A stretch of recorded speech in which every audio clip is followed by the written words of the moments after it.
as Craig said, I'm Brian. I'm one half of Claymore Games. I handle all the technical stuff, programming. The other half is Alan, who's sitting down here. He does all the graphics and makes things look nice.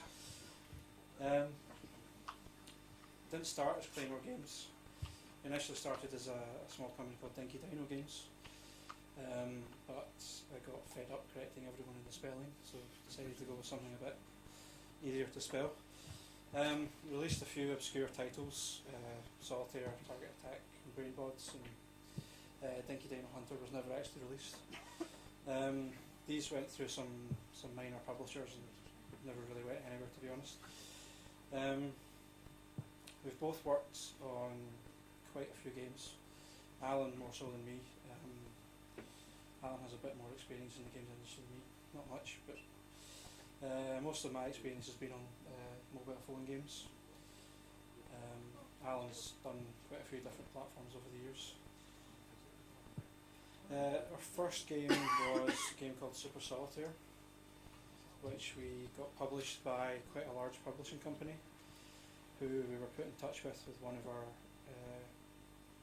friends at Dynamo Games. They were kind enough to put in a good word for us. We also discovered that this particular type of solitaire game didn't exist on the Java phones, so we actually had quite a big success with this. The sales are currently coming up to about 30,000 copies. It's not a lot, but for two independent developers, that's more than enough to get by. Super Solitaire took us quite a while to develop, not because of any technical reasons, but because we both had day jobs at the time, and we were doing it all part-time, but its success allowed us to quit those jobs and form Claymore Games. Our first title was our first iOS title even was Plum Crazy, and this is the first title we've developed full-time as Claymore Games. Decided to move on to the iOS market because the Java market's pretty much dead now. You might still be able to make a bit of money, but it's a very obscure market now, with Android and iOS taking up most of the market these days. I have a short video of the game so that I don't have to talk for a minute.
So, as you can see, it's a kind of a maze-based game, but the slight twist to it is that the view into the maze moves independently of you, so you have to try and keep up with it and squash all the fruit and collect all the pickups and so forth. And there's game centre leaderboards. There's also there's 3 different worlds, each with a mini game at the end, which various different gameplay, and we will eventually release some more levels and mini games as when we find the time.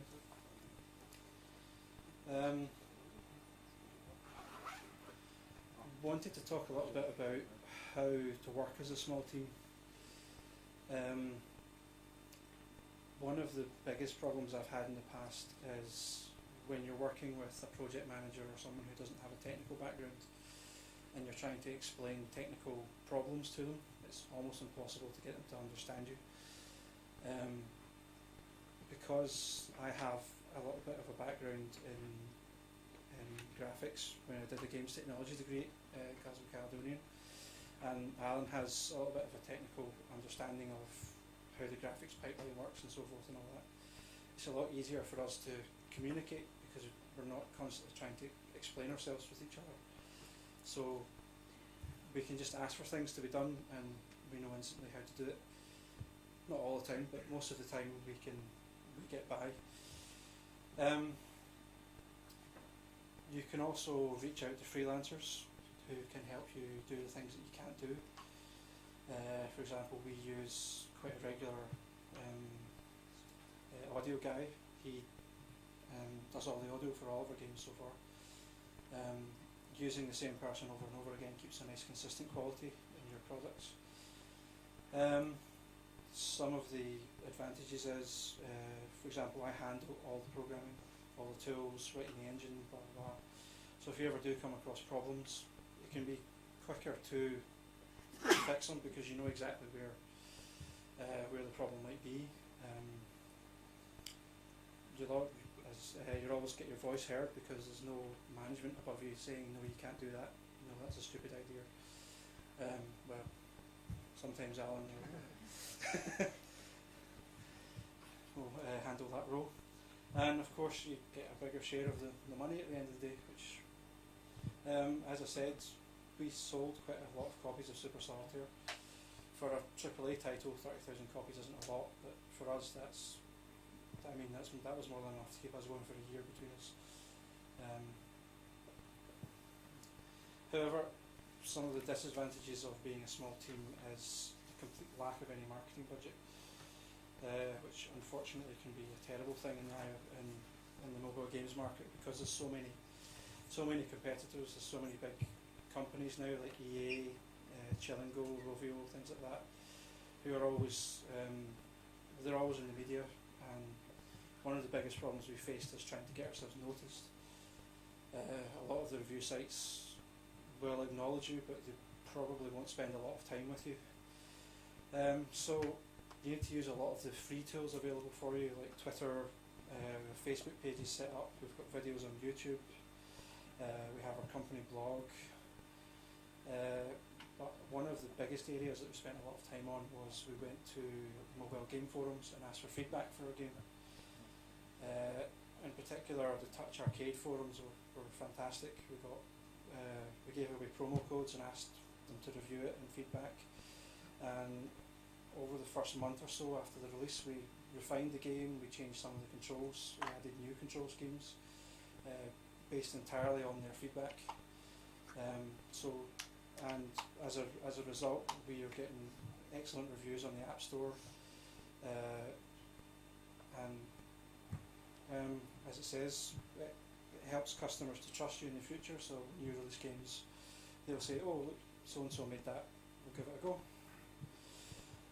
You of course have your review websites. So far, we've had SquareGo.com has awarded us a 4 out of 5, and we got quite a bit of free exposure and advertising on ScottishGames.net. And finally, the last part is about using kind of obscure alternative avenues of advertisement. One of the requests on the Touch Arcade forums was to introduce the iCade and the joypad app support. A few videos to show you exactly what these are.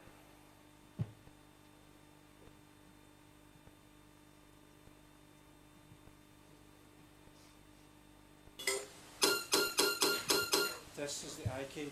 It's basically a miniature arcade cabinet you fit your iPad into. You then have a number of buttons and a joystick.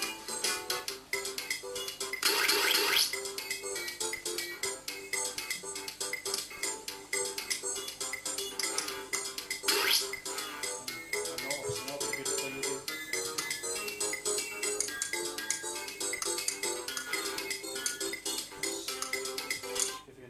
And there's also the joypad app, which allows you to use your iPod or iPhone as a separate controller.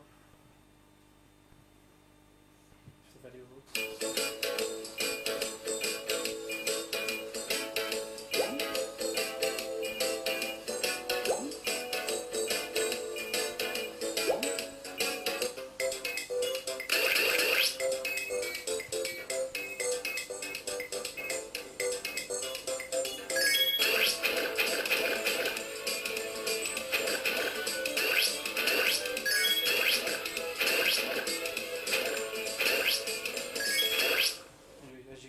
just allows you, the joypad app is completely customizable. You can add extra buttons, analog sticks, and so forth. I think it even does accelerometer controls. It just basically acts as an external gamepad, really. A lot of people are kind of suggest that the iCade and the joypad app things are a bit counterintuitive to the iOS platform because it's a touchscreen platform, so you're not going to get a lot of games that are going to use these. We were lucky enough to have Plum Crazy fit quite well into it, and as a result we got extra exposure from the developers of the iCade and the joypad app because they obviously want to promote their products as well. So again, free advertising. That's basically it. If you would like, we have quite a few promo codes for Plum Crazy, so if anyone would like one, you can leave me your business card or contact details, whatever, or contact me directly and we'll send one to you. So, that's it.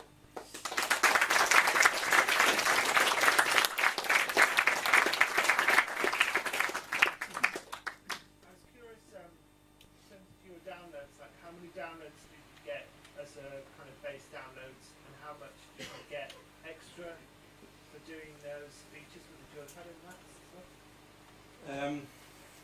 Unfortunately, we've not had a great success with it. There was an initial spike.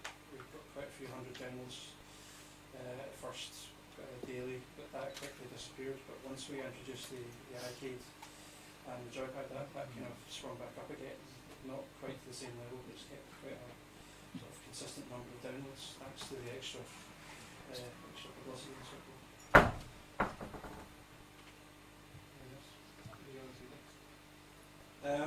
We do have a number of games in progress, but we can't really tell anything about them, unfortunately.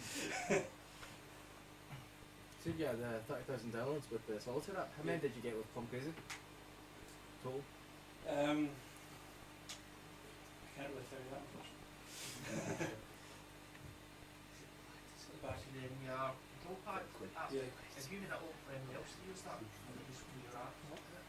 No, that was another developer developed it, so you can use it for.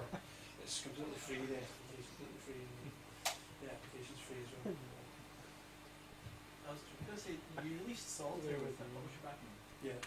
and you've noted yourself how competitive the iOS thing is because of the publisher partially. Why have you explored that, or why didn't you explore getting a publisher to help you with that?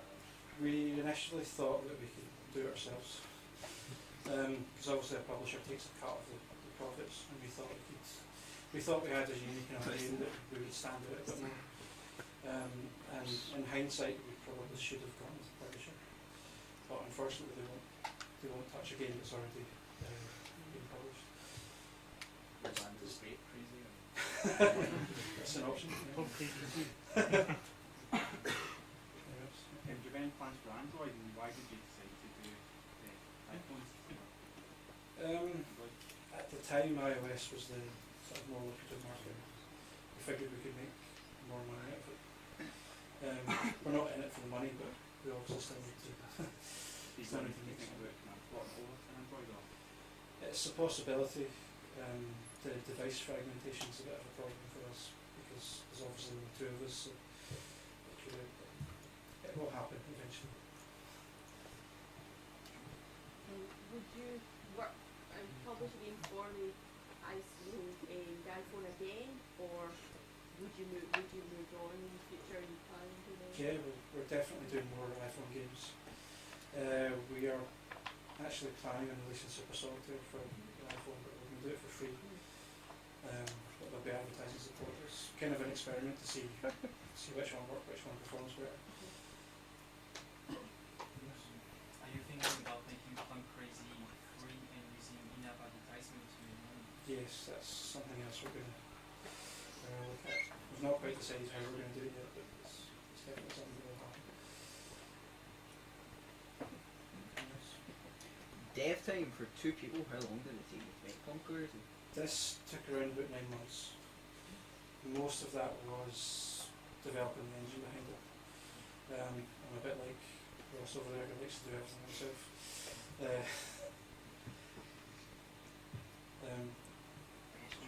Did you make any income off it? How much did you make off it? Not a lot so far.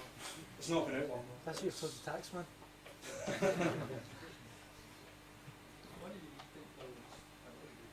Sorry?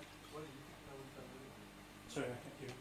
What do you think no one's done with it? It's very hard to get your voice heard when you're just an independent developer who no one's really heard of before. People tend to go with companies they recognise, which is why a lot of people do go with publishers like Chillingo and so forth, because they'll see the Chillingo name and immediately associate that with a certain quality or type of game, and they're more likely to give up their money for that kind of thing. I own the video game review site Camden Tom, and we try and cover particularly Scottish games. So I know Phil from Square Go and I know Ryan from ScottishGames.net, and we're always trying to cover games like your own and give them as much exposure as we can. Obviously, in your case, you're one of the ones that we've missed, and we'd love to review that. We get about 8,000 views a month, so we do quite well at giving small iOS games exposure, particularly Scottish ones, because that's what we've been doing. How do we make sure that we don't miss you guys? Because that's what you want, and that's what we want. We want games to provide exposure for, and indie sort of developers like yourself want to get exposure, and we want to give it to you. So how do we make sure we do that? I suppose that's partly down to us to actually go out to people like yourselves and ask for the exposure, rather than waiting for you to come to us, which obviously doesn't work. Yeah. Well, first part of the reason, I mean, this is what marketing with no budget is like. You have to come to things like this where it's not really going to cost you anything apart from your own time. Which is awesome. Anyone else? Ken has had his hand up. You've mentioned that you'd like to go for a publisher next. That in retrospect, what else would you have maybe done differently, and what else would you do differently for your second game? iOS? Potentially it might have been smarter to go with an existing engine, and then we wouldn't have had such a long development time, and we might have been able to produce maybe 2 or 3 games in that time. It's part of the sort of business strategy of mobile developers is to release enough games as possible and hope one of them eventually gets a hit. Like the Angry Birds developer, they had 50 games before Angry Birds had even been released, and that was their big success. So maybe perhaps using what's available. There's a lot of good engines out there which certainly would speed up development time. What was it like submitting the game to Apple? What was it like when they were coming back? It's relatively painless. As long as you're not doing, I mean, this is obviously a cartoony game, so there's not really any violence or gore or anything like that in it. So it was actually approved relatively quickly as well. I got dates, I think it was about 2 weeks before it was approved. And it was painless, straightforward. They approved it with no problems at all.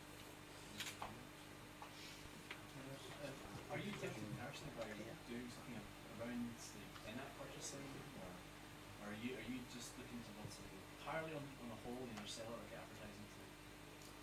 I think in-app purchasing has its place.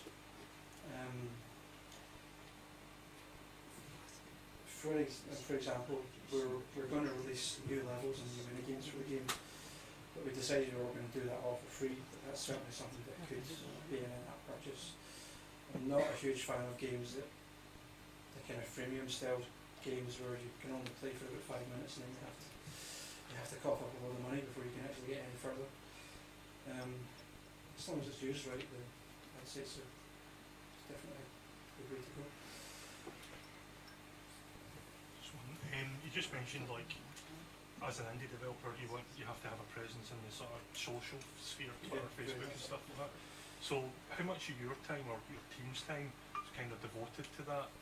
And did it kind of get in the way of development, or was it something you done once you had your development done? You just went, oh, I better put this on Twitter, or did you do it like during the course of development and give updates like this is a cool game we're going to release? We did keep relatively quiet during the development. mostly because we didn't have the kind of social aspect of it to take up a lot of time. But once it was published, and 90% of my time was spent on forums, on Twitter and so forth, trying to kind of promote it. So at the end, yes, it does take up a lot of time. You also mentioned about getting feedback from users giving out promo code. How much changes did you make through that feedback? Did you kind of go, oh, you're stupid, I'm not going to do that, or that's too much time, I'm going to roll it out as another version later on? Well, we obviously can't do everything everyone wants because it's very subjective, but we actually ended up with, I think it was about 4 updates over the last month, and a lot of that was just tweaking the control system. We added the tutorial mode, which people requested because, we thought the game was simple enough, but we've been playing it for 9 months, so we knew exactly how to play it. Whereas when we gave it to people, they were kind of like, I don't really know what to do with this. You need to kind of explain. And of course, adding control methods like the D-pad control method that's in the game was added at request of the people from the Touch Arcade forums. Finally, how much does it cost on that? It's 69p at the moment. So everybody should buy it. Yes. How long was your testing phase? Testing was maybe 2 or 3 months. We tested we didn't wait until we finished, we started testing quite early to try and obviously the earlier we started the better. With your advertising, you're struggling with it. From the information that the other Brian gave in the previous IGDA in Dundee, would you have thought that information would have been beneficial to you while you were advertising this game? I have no idea because I haven't seen this You've not presentation. seen it? Alright. I recommend then checking out IGDA Scotland and checking out that video. You said the dev time was 9 months. Generally, on how many hours were you working on it per week? I'd say between 30 and 40 hours a week.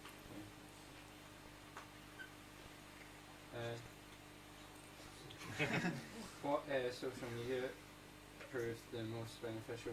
What feedback? What social media did you get the most feedback from? Definitely Twitter.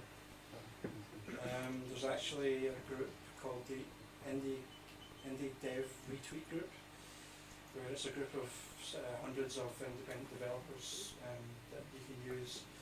You just use a certain hashtag and they'll instantly see it and you'll get retweets and so forth from this whole place. And in fact, in particular with the testing, we had a particular bug which only happened on certain devices. So I used Twitter to try and find someone with a specific setup, and we're working with them now to try and fix this particular bug. Twitter helped a great deal there. When you said about people at first when you gave them the game struggling to understand the control scheme and things, how did you get around that? Because as a developer, we have endless problems trying to give tutorials because if you give them text, they don't read it and then they don't know what to do. How did you approach it? Well, the problem with us is with the game, you're kind of thrown straight into it and you don't really get a chance to try out the control schemes before you play it. So we introduced a tutorial mode at the beginning that it just basically explains how the controls work and gives them a chance to try out the various control methods in a static environment where there's no pressure on them, there's no time limit, there's nothing like that, so they just get a chance to play around and then they can choose whatever control method they're most comfortable with. And was that compulsory at the start of the game or was it skippable? No, you can skip it. What was it that made you set up a two-man studio? Was it like a lack of jobs in the industry, or was it not wanting to work in the industry, or what was the turning point for you when you set up Claymore Games? Well, it kind of started as a hobby really. We've both worked in the games industry for quite a while, but I kind of left it for a bit and went with a web developer's job, which I eventually got fed up with. It's not quite as much fun. But it was mostly it was a success of Super Solitaire that allowed us to do what we wanted to do, and it was just because we worked so well together in a team that we thought, why not, might as well give it a go. would you ever consider taking anyone else on? Not like trying to plug myself. Just like, do you see yourself expanding as a company, or Eventually, are you- yeah. But not anytime in the near future, but eventually. Why problems? Have to ask Alan. Why not? But Just related to that, could you give us a short description of the gameplay dynamic? that's And as ugly as you want. that's kind of one of the hardest parts of it because it's kind of slightly strange. It's basically just a maze type game with a little twist to it. As I said, the edge of the screen will kill you if you touch it. The camera moves independently of yourself, so you have to keep up with it. And you've got to collect all enough plums, squash enough plums to get on to the next level, and so forth. There's various hazards and stuff to avoid as well. That's probably the easiest way to describe it. But it's It was quite hard to see what the actual mechanic was just watching the video. yeah. Obviously different story.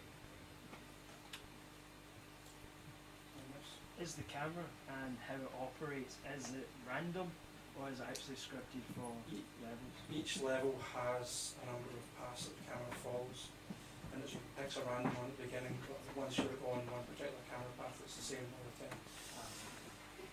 So it becomes kind of a memory game if you end up losing all the time. Because if it was purely random, then that's just going to screw through it.